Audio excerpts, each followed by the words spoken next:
All right, great. Well, welcome uh, you all, and welcome to those who are going to be watching the recording, and maybe some of you who will be dropping in the course of this.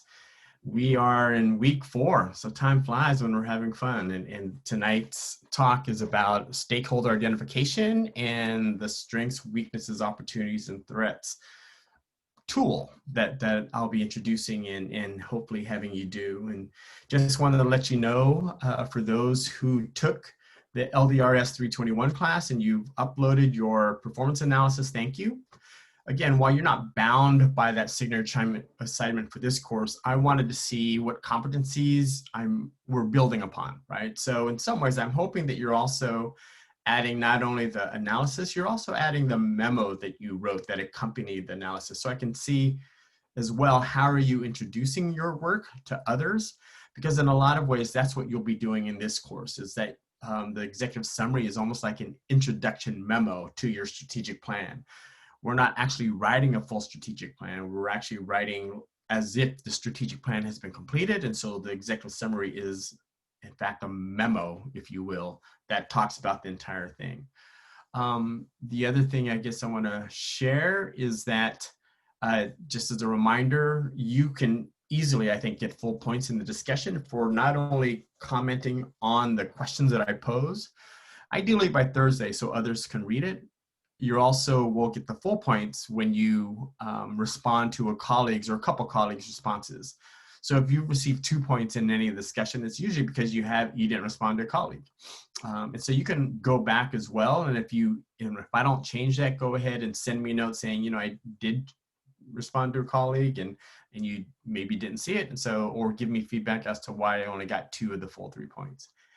And in terms of the quiz, I know there's still, oh, that's right, I should probably talk about the quiz. I was going to talk about the quiz answers.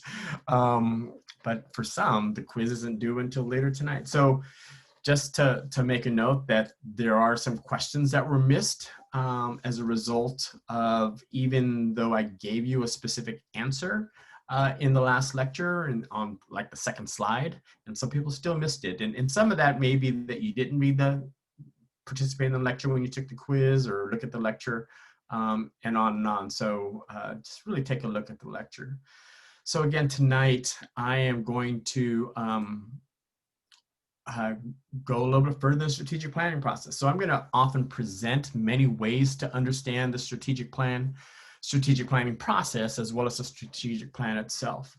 And so part of what we've already done in the first couple weeks is really focus on, and I like to think of the strategic plan in a lot of different ways. In the first night, I talked about how it's answering 3 questions: what matters, what's difficult, and what's possible. Another way to think about it is that there are elements to the strategic plan. The 4 elements are identity, environment, direction, and the planning itself. So the last couple of weeks, we really spent some time on identity, right? So where you not only worked on, to some extent, your own personal values, mission, and vision, you were reflecting on the values, mission, and vision of the organization. And as you move from who you are and what you do as an organization, by identifying as well what the corporate level strategy or the business level strategy or the functional level strategy that you're interested in, we're now going to move towards understanding the environment in which the organization rests, right? And what I mean by that, it's really being able to answer the question, what's the environment internal to the organization? Specifically, what are some of the strengths and weaknesses that are happening? As well as what's the environment external to the organization? What are the opportunities that exist in terms of market, in terms of partnership, in terms of resources, as well as what are the threats, for example, in terms of market or regulations and those kinds of things. A little bit further after, in about 2 weeks, we'll start talking more so about direction. So just to be clear, and then of course you are submitting a plan. So to be clear, this week and next week is really about understanding your current situation. Some of you will want to move quickly into, hey, this is where we need to go. I am asking you to stay present to what the organization is like now, as compassionately and lovingly as possible, as opposed to judgmentally, like it should be by at this place by now, or it should be heading in this direction really soon. While all that will happen, the muscle we're developing now is one of awareness and acceptance. And I'll talk more about that in just a sec. So again, these are some key strategic planning elements that this entire course will be touching upon. In talking about the environment, there are really no shortages of definitions for environment. So what are they? The common thread is consideration of factors outside of the organization itself. So for example, an organization's environment and general environment are essentially the same, I think. The latter includes everything, such as economic factors, political conditions, social milieu, the legal structure, the ecological situation, and cultural conditions. And the general environment can also encompass conditions that may have an impact on the organization specifically, but their relevance is not overtly clear. So part of what sometimes happens is really understanding what's the general environment and what's a specific environment. The specific environment is that part of the environment that is really directly relevant to the organization in achieving its goals. It's the part of the environment with which management may be concerned with, because it's made up of those critical constituencies that can positively or negatively affect the organization's effectiveness, influence the organization's effectiveness. It's unique to each organization and changes with conditions. So you'll have to pay attention to what is the specific influences of your organization. And in addition to that, an organization's specific environment will vary depending on the domain it has chosen. And when I talk about domain refers to the claim that the organization stakes out for itself with respect to the range of products or services offered and markets served. It identifies essentially the organization's niche, right? VW and Mercedes, while they're both German-making cars, they actually have very distinctly domains, distinctly different domains. The other thing that we need to understand when trying to talk about the environment is making a distinction between what the objective environment is, what is an objective environment, versus what's the actual environment or perceived environment. And when I say objective and actual, you may remember that I often believe that objectivity is really shared subjectivity, right? So there isn't a way for us to know what truth is. It really is a sense of what truth is. At least, again, that's my bias. And so part of what you're thinking about often is, what are you privileging when you're thinking about what the importance of an environment, right? So there's one study that found that measures of the actual characteristics of an environment and perceived characteristics are not actually highly correlated. What you see depends on where you sit. So for example, the environment of any organization might look differently based on whether you're frontline, whether you're a customer, whether you're a CEO, whether you're a board member. That's often going to influence what the environment actually seems like. So part of the task for me is to acknowledge that our perceptions aren't necessarily reality, and that our leadership to the decisions that we're making, that the managers are making regarding an organization's design, is in some ways a social construction of reality, right? So the perceived environment seems to be what counts more than the actual environment. And then oftentimes when I'm leading or working with leaders, for me, it's less about helping them understand what's really happening in your environment, but what folks are perceiving. So in some ways, you're managing perceptions, much more managing the reality, if you will. And then environments will differ by what is called environmental uncertainty. Some organizations face relatively static environments. That is, they have few forces in their specific environment that are changing, no competitors, no new technology, etc. While other organizations face very dynamic environments, rapidly changing government regulations, new competitors on a regular basis, differences in acquiring raw materials, and as well as continually developing or changing product preference by customers. So since uncertainty is a threat to an organization's effectiveness, management often tries to minimize it. Often this is done through the manipulation of an organizational structure. So this is a way to think about at least the last one, the organizational uncertainty. Or at least this is how I would try to synthesize what I just kind of described. It's by thinking about the capacity of an environment, the volatility of an environment, and the complexity of an environment. So when I talk about the capacity in an environment, I'm really talking about whether the environment by an organization is perceived as abundant or scarce, right?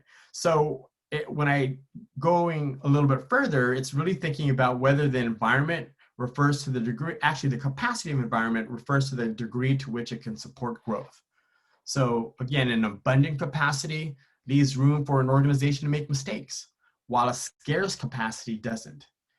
When I look back in time, 80s firms, in the 1980s, firms operating in the cellular phone business had relatively abundant environments, right? There was really not much competition, whereas petroleum refining industries face relative scarce environments. But now if we think about the cell phone industry, in some ways some might be thinking it's scarce, right? Where there are already, even though they're not monopolies, really narrowed amounts of choices for what cell phones are, and they're really about smartphones, what smartphones can or cannot provide. When we talk about volatility in an environment, we're really talking about stability and dynamic, right? And when we're talking about the instability of an environment, it's really captured in this volatility dimension, right? Where there's a high degree of unpredictable change, the environment is dynamic, which makes it difficult for management to predict accurately the probabilities associated with various decision alternatives, like Wall Street and startups, right? The other extreme is a stable environment. Really, government is often seen as a stable environment, right? Every 4 years or so is when electeds change, the leaders change over. So it's much more stable. Of course, now, I'm kind of talking theoretically, we know that in our current times, in 2020, right, everything is pretty much dynamic. Just to kind of think about when you're creating an organizational structure, you want to think about that there are times where there might be some stability. And then when we talk about complexity of an environment, we're really talking about assessing what the organization needs, right? The degree of heterogeneity and the concentration among environmental elements. Simple environments are homogeneous and concentrated, like the tobacco industry, right? So environments characterized by heterogeneity and dispersion are called complex because essentially the environment, like a computer software where lots of changes are happening with technology, really makes the environment consider so many different factors. So when we look at this particular graphic, right, on this, the arrows mean movement toward higher uncertainty. So organizations that operate in environments characterized as scarce, dynamic, and complex face greater degree of uncertainty. Why? There's little room for error, high unpredictability, and a diverse set of elements in environment to consider, that to constantly monitor, right? So given this three-dimensional definition of environment, what conclusions can be drawn? I would say it seems that degrees of environmental uncertainty are related to different structural arrangements. Specifically, the more scarce, dynamic, and complex the environment, the more organic a structure should be, meaning flatter and flexible. The more abundant, stable, and simple the environment, the more mechanistic or hierarchical even the organizational structure might be. So think about this with respect to the readings you just had as well, right? Kind of now going into specifically the environment itself, part of what you'll be considering when you think about your environment, the field of your organization, you're going to be looking at what I call the PESTEL environment, right? In particular, I hope that you consider the political environment, the economic, socio-cultural, technological, ecological, and legal. Now, as you can see by this graphic, all of those external factors, and this is, I think, written up pretty well in your text this week, that you really want to say to what extent it seems more relevant to you. Now, not all of this will be directly implicated in your environmental analysis, They will to some extent, but you'll also need to think about which one seems to most have impact. And as you think about these 6, you'll also notice that it has particular impacts on then the environment and structure relationship. And I already mentioned, and this graphic might look familiar from last lecture or 2 lectures ago when I shared it talking about the functional level strategy. Since so many of you are focusing on this level, I wanted to tie it into the environment structure conversation to some extent, right? So just knowing that when it's, again, complex and dynamic and volatile, right? You'll want to be much more on the right end of your organizational structure, where it is much more stable and abundant kind of environment. You can be more on the left end of it. And then there's some industries that are there that kind of show what the relationship is between environment and structure. Now, going forward, there are also 2 kinds of philosophical approaches to learning about your organizational context. And I want to say that it's okay to do both, and it's okay if you're already practiced in one. And I have a bias. So I'm going to share with you in some ways what I think is the canon or the dominant view, and what I think is my bias. That could be and also, right? So the first one is oftentimes we're looking at your organizations as a problem to solve, right? So you will be looking at your organizations, and I'm going to actually share with you some questions to bring forth in your analysis that really come from the problem-solving mentality, which is the organization has problems. So a way to look at it is to look at how is your organization experiencing pain? You identify the problems that create that pain. You do a root cause analysis. You come up with a solution for that root cause analysis, and then you create an action plan that really comes from, in some ways, the medical model, which is a treatment plan. Another way to think about it is from an appreciative inquiry approach that really says, hey, what actually is going absolutely well in our organization? And how do we want to build on that? How do we build on that by envisioning what else might be? And then we can have a dialogue or conversation about what could be or should be, given what our values are, what our vision is, and what our mission is. And then from there, we can start innovating, meaning that we're going to create the creative ways of addressing how to build from what we have.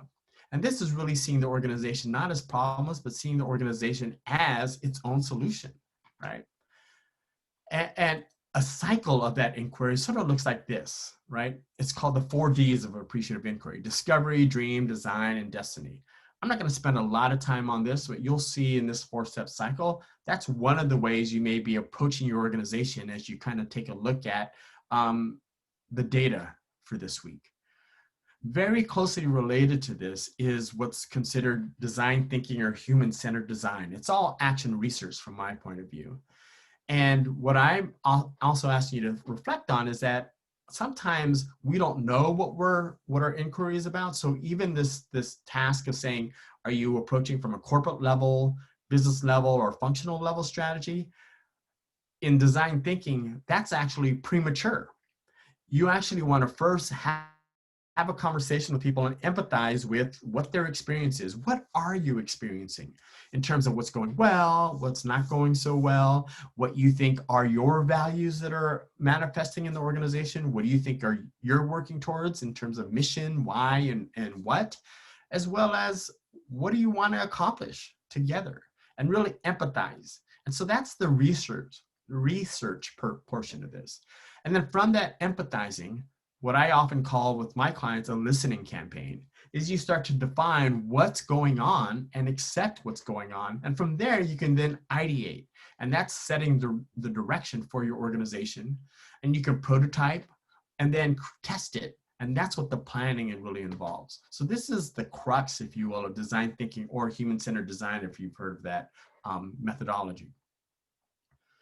But before I go too much further, I wanted to pause and just say, often what we're talking about in strategic planning is we're talking about change. And I actually have my own feelings and thoughts about change. And what I wanted to do now is really have you think about and reflect on what's your perspective of change. Why do you change? Why does change happen? How do people change? Or how do structures change? How do organizations change? How does our culture change? How does change happen? Why does change happen? Right? So I want you to think for a moment about your own personal perspective of change.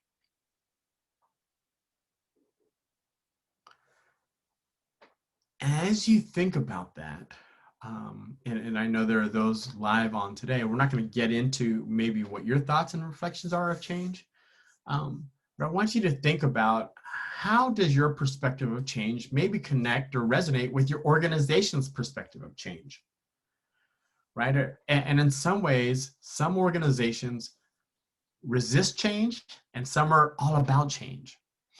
And then experience change within the degrees of that.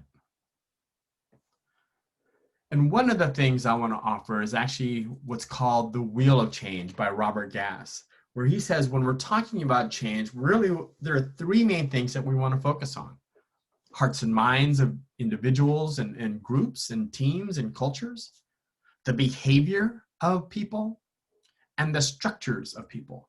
And in some ways, when we're talking about what to change, we can focus on one, two, or all three of these. And so when you think about your own perspective of change, I want you to consider, does it resonate with this or is it different from this? Now, the, again, dominant view in our field of organization development, and I'm characterizing you as in the same field as I am, leadership studies and leadership development falls within organization development. There's a guy by the name of Kurt Lewin who says the way we change is, one, we understand what the current state of our organization is, and then we unfreeze it, and then we move it to the desired state of organization. That there's a, and then we refreeze it. So, right, so we think about where are we think about where we want to be, and then we move. So it's A, B, and C. And oftentimes when we do that, there are four approaches to even doing that. We can be very top down, right? Which is most common, where the senior leaders go off to the mountaintop and have a retreat together, and sometimes they'll bring in some external specialist like a consultant and say, where do we want to go and what do we want to do? And that's very top down, and they tell the rest of the organization how to go. Now, there are also some approaches where the organization might work bottom up, where they're very participative in groups, and the groups then put pressure on the rank and file as well as on managers that this is the direction that we want and need to go. Or there might be a manager occupational employee with an initiative, right? So rarely it's linked with organization vision strategy or resources. It's just bottom up. The third way is representative cross-section, where again, it's small groups and many organizations who do total quality management or continuous quality improvement really kind of practice in this way, where they have cross-sectional teams made up of folks from HR, research, sales, production, programming, all those kinds of things, and say, how do we work together to create the direction that we want to go? And then there are those who actually create pilots. We just want to try little things here and there and figure out where we want to go. Really, there are many ways to start this change process. So 4 other ways might be to transform a unit, which is the pilot. Another may be to build a separate unit altogether, some organization outside of your organization. And then there's the idea of having little experiments throughout the organization. Oops, there's a typo there, but it's throughout the organization. And then another way is to introduce one practice at a time as you kind of go through. What's interesting is that there are typical results to this, right? The typical results are, and I'm not going to go over all of these, but only the few are knowledge rich, meaning only a few really know all of what's going on. And so what they do is start to force feed the commitment to the rest of the organization. You know, the univocal is from the Latin meaning one voice, one perspective. And so there's an idea that we need to create one shared common direction, and everybody else either has to buy in or buy out, right? At the same time, part of, again, my bias is aligned with Stephen Covey, who says that ownership without involvement means there is no commitment. You can mark it down, you can asterisk it, you can circle it, you can underline it. But again, with no involvement in the direction of an organization, there isn't going to be any commitment because it can just feel forced. So what I just described is really some basic assumptions about change from Kurt Lewin and organization development as a field, if you will. And that is, change happens in a linear way. It's progressive, like A, then B, then C. And then sometimes it's small, then medium, then bigger. It's destination oriented. It's based on creating disequilibrium. Again, it's unfreezing, moving, and then refreezing. That's disequilibrium. And that it actually can be planned and managed. And it's an unusual thing that we actually have to stop to make things change. Now, there's another view, and it comes out in an article, and I think I'll need to double check if I actually put this article in the module, but it's by Robert Marshak, who wrote an article, Lewin meets Confucius. And the idea of change from a more Eastern or Asian perspective, if you will, is that change is cyclical, right? It's almost like, and cyclical and processional. So just like the seasons, right? From fall comes winter, comes spring, comes summer. And then there'll be fall again, and then there'll be winter again. Who knows, though, if that's really going to happen with the climate crisis that we're facing. But anyway, that's the processional. And that it's actually journey-oriented, right? We're riding along the wave. And it's based on its restoring equilibrium, making sure that we're aligned with the current and being present with where we are in the cycle of life, in the circle of life, right? And that it's also observed and followed rather than trying to predict and control it. And from there, change is a usual thing. Change is always happening. So when I think about, again, when you think about your own perspective of change, I want to share a little bit more about mine. And that is that I do think change always happens. You know, life is difficult and everything changes and ends.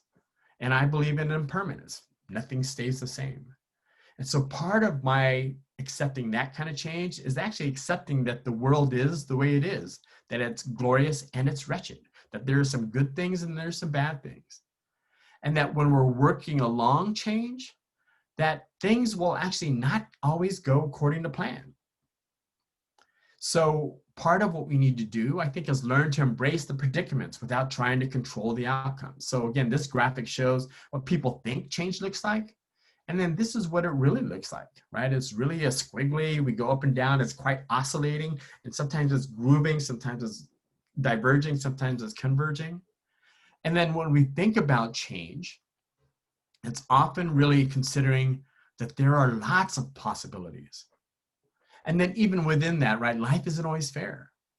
And that part of what I do, and that I encourage you to consider, is that we're trusting that these are opportunities for spiritual practice, that I know that other people will trigger the karma that I get to work out. So even when we're working within change, there are going to be things that are happening that we're not going to like. So sometimes it's not just accepting the things we don't like, it's actually understanding why we don't like it. And then from there, thinking about what we can do about it.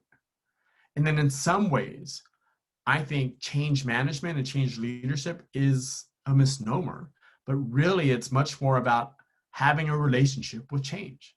And it's really moving towards having comfort with uncertainty. And it's nurturing our relationships to becoming reality-based rather than expectations-based.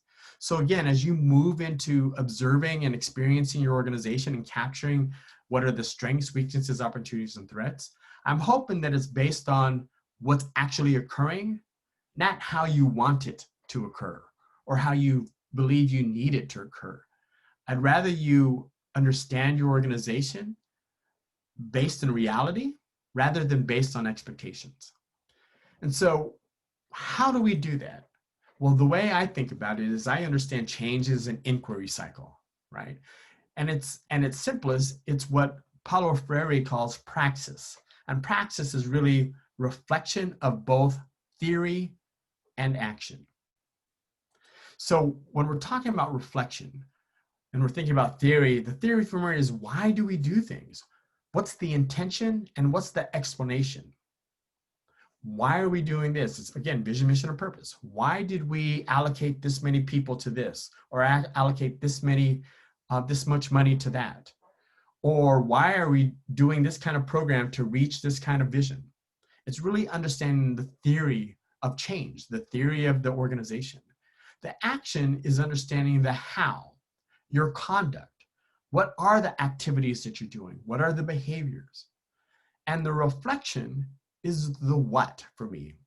You're thinking about, how skillful are we in our theorizing? How skillful are we in our actions? As well as, what is our impact? What are we accountable to? What are we not accountable to? What can we attribute to our behaviors? And what can we attribute to the external factors? And more often than not, let me say that this work is a process of personal introspection, really thinking about why you did what you did, why your organization really did what it did. Did it really do it based on a noble vision, set of principles and values? Or did it really do something that may have been scandalous? You know, I know there's a phrase, by any means necessary, that really came out of Malcolm X in a lot of ways, right? And to be fair, he changed that perspective right before he died. The idea that it's not okay to have justice by any means necessary, because he believed that if you're actually striving for justice with unjust ways, then you're actually only going to achieve injustice, right? So the end is, as Gandhi said, the end is inherent in the means. So remember, strategy is means and ends. So if you want to end up being just and equitable and fair and loving and caring and achieving a noble vision, you have to act in a noble, caring, loving, impactful, just way. So part of this reflection is a deep introspection with respect to, how did you contribute to the impact? What did you do? What did you not do? And what did you hesitate on? Similarly, what did your organization actually do? What did they not do? And what did they hesitate on with respect to why you got what you got? So that may be quite theoretical, but part of what I want to underscore is that this is really a wheel in a certain direction. But it's also understanding that we can't control outcomes. We only can reflect on what is the impact that we had on outcomes. And so now, as you approach this week of gathering data, so again, what you turned in today or turned in by Sunday, whenever you're looking at this, is what your level of strategy is, and then how I asked for you to put in what your methodology is. And let me actually emphasize that if you started early, you may be working from a strategy or the spring 2020 strategy worksheet. Please make sure you're working on the fall 2020 strategy worksheet, because I added a couple more questions and things to do to make sure that you're getting what you need to get in order to achieve the final 2 assignments, signature assignments. But as you approach, I encourage you to combat cynicism, and I offer this stance. One, to develop yourself and to develop with others. So this week is really focusing on observing, and later we'll interpret. But I love this quote by Shinru Suzuki, who says that in the beginner's mind, there are many possibilities. In the expert's mind, there are few. So in some ways, you're going to be approaching to some extent as an expert and trying to encourage a beginner's mind. So how are you going to do that? You are going to be approaching with a cycle of inquiry. So this week, you're really only approaching with numbers 1 and 2. You're assessing what's currently happening. You know, what is the data telling you? What is the data that you're gathering? What patterns are you seeing? And then what will you focus on? And in some ways, these are things that you need to come up with in terms of what you want to investigate, what do you want to learn about, right? So that's why I asked you in the task 1 this week or last week, was, why are you wanting to focus on that? And the second thing you will be doing is starting to ask yourself, why are you getting those kinds of results? Why is this a strength? Why is this a weakness? Why is this an external opportunity? Why is this an external threat? And what are the key conditions and actions that you all have that are under your control and seem to be the main cause? So along this cycle of inquiry, we're not going to be working on 3, 4, and 5 yet, and you're going to want to. I get it. But really what I'm asking you to do this week is focus on 1 and 2 and its relationship to vision, right? So if you don't have an organizational vision, you'll need to kind of come up with one, right? And even if it's just temporary for the purpose of this activity, just there has to be a vision, right? And then what are you actually observing? Well, again, this is just a lot of stuff on this, but really what I'm asking you to do is you're observing cultures, structures, and practices, right? So you're doing less about observing people's internal motivation. You're actually observing, how do things happen? You know, what are the ways that things happen? What are the structures that actually facilitate that? You know, is there a hierarchy? Is there a flat organization? Again, what are the official structures and what are the acted upon structures, right? And then what are the practices? What are people actually doing? And some of what you could do when you look at this graphic is that in some ways during this week, you're going to be inferring an organizational model. And some of this I described in lecture 1. So you're going to be looking at, hey, is our organization an impulsive one, right? Like down here, where it's really one that operates from fear, right? Division of labor with a top-down authority. Or is it much more of an achievement-oriented organization that's innovative, accountable, that there's meritocracy, right? Or is it much more of an achievement-oriented organization, right? Or actually that's or this one is traditional, right? So it's replicable, stable, chart, kind of like the military or government. Or is it much more achievement-oriented, right? Or is it much more pluralist, right? It's very values-driven, stakeholder valued, empowerment-based. Or is it something more evolutionary, right? That it is operating from a noble purpose, that you're noticing in its culture, a commitment to wholeness, practices of self-management, structures of distributed decision-making, right? So in some ways, it's not going to be just one within any of these, that it could be pieces from all of these different organizational models. And so in some ways, part of what you're really doing is developing a sense of what your current organizational model is. And then you'll be able to compare it to the organizational model you think the organization wants to have. But it's not, right now, you're not doing this is how our organization is supposed to be. You're actually capturing data on how the organization currently is. So another way to think about that is you're actually doing some inquiries at the organizational level, the collaborative inquiry and a practitioner inquiry. Again, you're looking at what are some of the wider patterns of the ways things happen.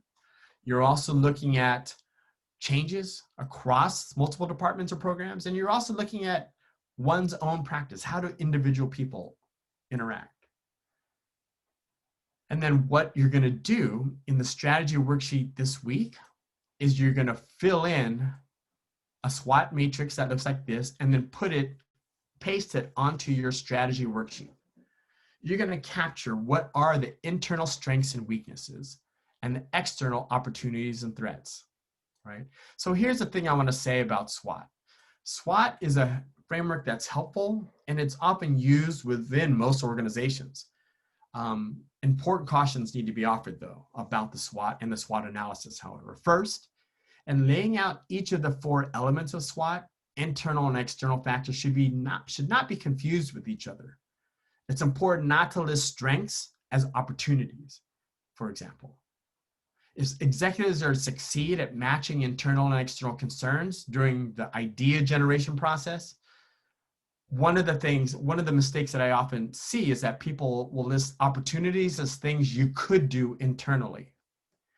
In this activity, we'll do an analysis later of what you could do internally, but in this activity, opportunities are used as those things that exist outside of the organization that can be leveraged to bring in capacity, right?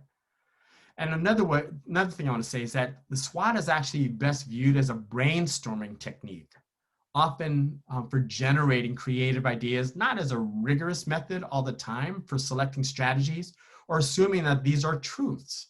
In some ways, part of what you're doing is again, generating data. So the ideas that are produced by the SWOT analysis offer a starting point for executives and to craft strategies for what their organization does, but it's not an ending point. So just doing this doesn't mean you're done. But here's what I really want to say is that when you craft your SWOT analysis, this is really what you're doing, right? So when you're listing strengths, you're not judging your organization. In some ways, you're discerning, right? So maybe it is a judgment. Part of what you're doing when you're looking at strengths is you're thinking about things that your company does well, qualities that separate you from your competitors, the internal resources such as skilled people that you have, knowledgeable staff, the good programs that you offer, as well as tangible assets such as intellectual property, capital, proprietary technologies, etc., right? When you're looking at weaknesses, you're looking at what your company lacks. You're looking at what your competitors do better than you. You're looking at resource limitations, like you don't have enough people, or you've been trying to hire this position for a long time. That's a weakness. The position vacancy is a weakness, not your hiring practice, right? Resource limitations. You just don't have the amount of money for this amount of resource. So and sometimes you only can offer a position 40,000. So you only have people who have this position that are willing to take a $40,000 year job, where other companies are offering $100,000, right? So that's a resource limitation. Unclear and unique selling proposition. So those are internal factors that you're capturing, right? The external factors, again, are opportunities such as underserved markets for specific products, few competitors in your area, emerging need for your products or services, good press, as well as changing laws or regulations that can benefit you, your work, your product, or your service. And then the threats are emerging competitors, changing regulatory environment, negative press, changing customer attitude toward your company, or even now, COVID, right? And on and on. So those are the kinds of things that you'll be putting in to your SWOT matrix this week. And just so you know, so just some ways to kind of capture how to figure out what your weakness is. You'll see here, there are some questions I offer depending on whatever levels of strategy. So if you're working at the organizational level strategy or corporate level strategy, you're asking questions like, what are our strengths and weaknesses in providing strategic direction? What are our opportunities and threats regarding our businesses? So those are the kinds of questions you're answering at the corporate level. And then there are questions for your programmatic level. And then there are questions for your functional level, right? So some of what you get from me when I look at your answers to this, I will ask you, what is your evidence for your answer? As well as, what was your data source? And when I ask for what your evidence is, I'm asking, to some extent, what is this a bias of yours? And that's okay that you might have a bias, but sometimes your answer is reflecting your bias more than a relatively objective occurrence, right?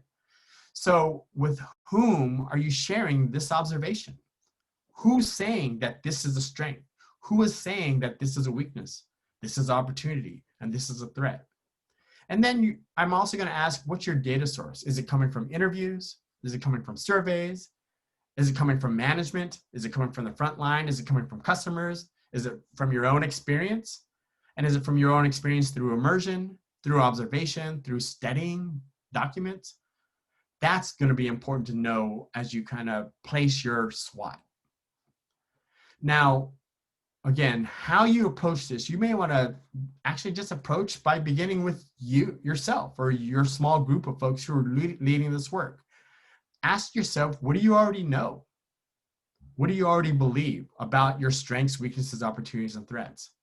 What do you also know and believe about what people need or want? What technologies help? What strengths or ideas exist from other areas within your organization? And on and on. Really, you want to also keep in check your hypothesis. Don't try to solve things right now, just be able to understand what's occurring right now.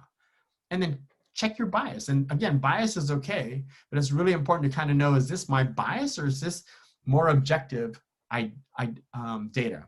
Or objective being, is this a shared subjective set of data? And then from there, you want to be able to say, what don't I know about what needs folks need and want to have? So this is what I needed to learn.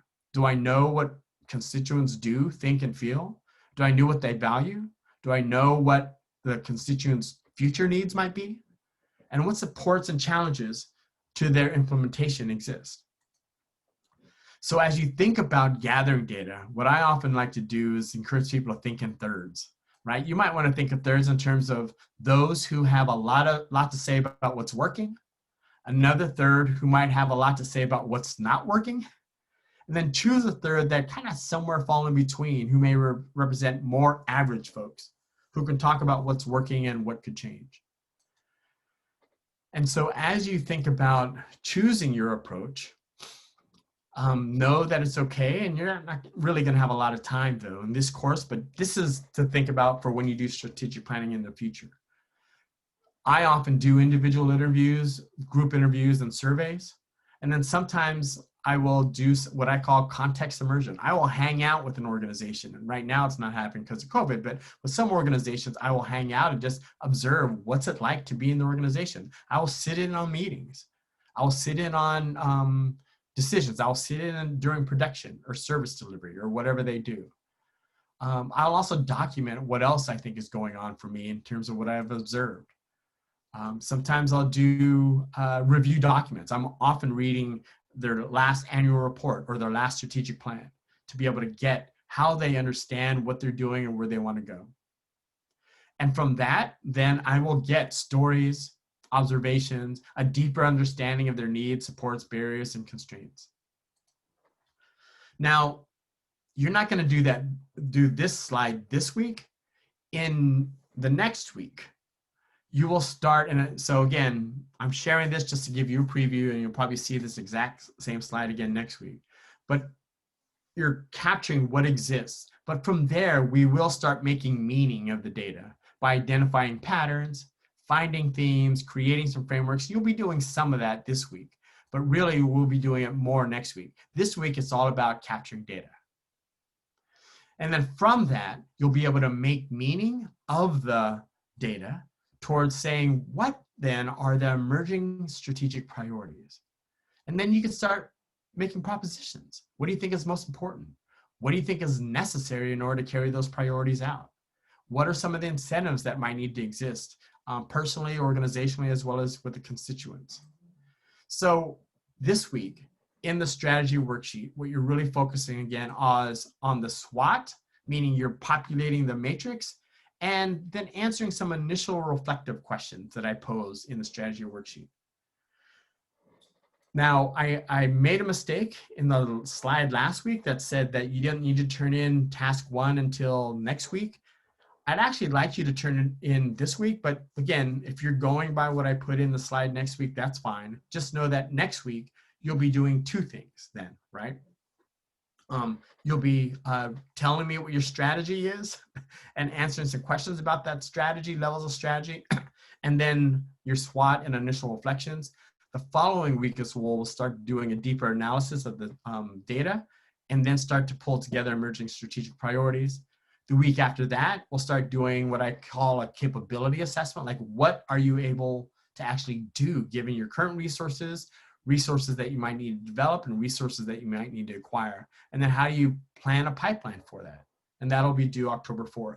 And then from there, you'll be able to really do the last activities of the strategy worksheet, all of which will be pretty truncated and work towards completing your last 2 signature assignments. So this again is just an overview of the entire course. Quiz needs to be completed by today. Over the next 2 weeks, I'm offering one-on-ones, 15-minute one-on-ones. If you can click on that, there's my calendar. You can click on that or go to that if you want to schedule some time with me. And if you have trouble finding a time that works with your schedule, just email me, and then I can try to find some other times that may not be available through the calendar programming. Some of why time might not be available is because I build in 15 minutes between meetings. So I always am scheduling a break, and people can't just schedule me from 1 to 2 and then go 2 to 3 and then 3 to 5, right? So there's usually breaks, and that's why there are 15-minute increments. So anyway, if you really want to meet with me and you can't find something from my Calendly, give me an email or text, and I can see some additional times. So that's what I have for this week. I want to open it up and see if any of you who are on have any questions or reflections about stuff that I've offered for this week.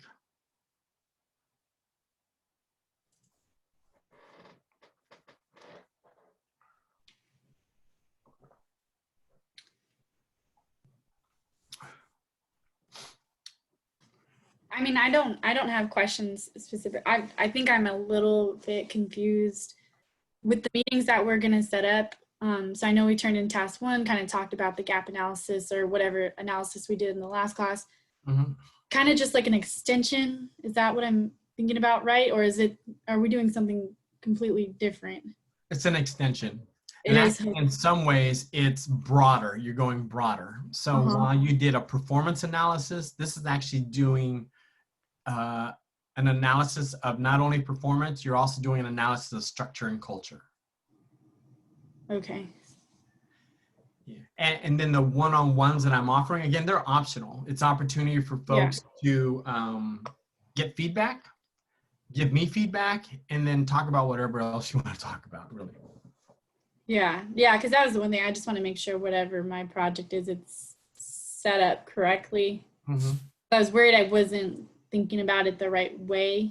Yeah, and I can look more closely at yours, but I think it was fine. The other thing for some people is that folks have changed their focus, right? So in some ways, what you did in Rich's class, you may be either focusing on a different organization, or you might have decided to focus on yourself in this class, right? In some ways, you can also be creating a strategic plan for yourself, which some of you are doing. So that's fine too.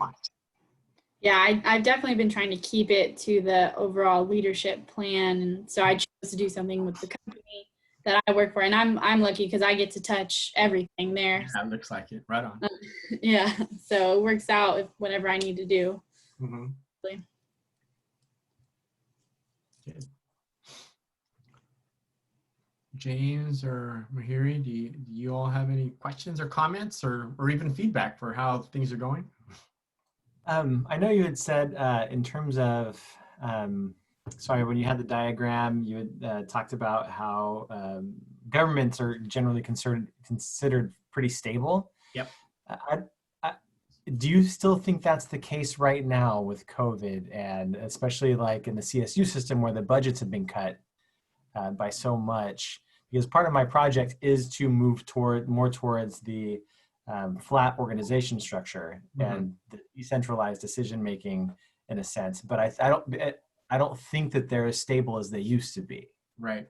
Yeah. I hadn't put that together where you had said if it's stable, it's generally a more vertical structure, more hierarchical. So so I would so this is my bias, which is I think it's important to know where you want to move the organization, just as is probably as critical to think about what might the organization need to move in, right? So if you want to move it towards a flatter organization, that's good to know. When you look at the data, you might find that the organization is not capable of being that flat. Right? In some ways, the organization might be better capable to not be totally hierarchical, not totally flat. It might be something else. Yeah, and I have it as a pseudo flat. It's government. You can't go flat all the way. I mean, that's just not.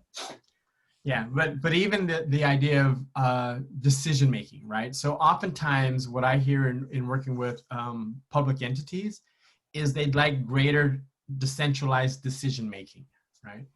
Now, in order to do that, there has to be actually a system that trusts people. Mhm. Bureaucracies and governments aren't designed in a way that trusts people. They're actually designed to prohibit, right? So until you kind of change the operating principle and foundation for humans, right? Mhm. Then to try to change decision-making practices and structures without changing the view of what it means to be human, it's not going to happen, right? It's just not going to happen. So that's what I mean by when you do an analysis and look at the principles, some organizations might be saying, we do this because we trust our people. Really, they do things because they want more money, right? So that's why there's this phrase of profits over people. And some organizations saying, really, we want to have an organization that values people over profits. Well, look at your organizational budget. Whatever you will see values in your organizational budget. Whatever is getting the most money is probably what you value the most, right? Mhm. So that's a way to kind of understand what people say their principles and values are and how they really act from a certain set of principles and values. Okay. So thank you for that comment. Anything else from any of you?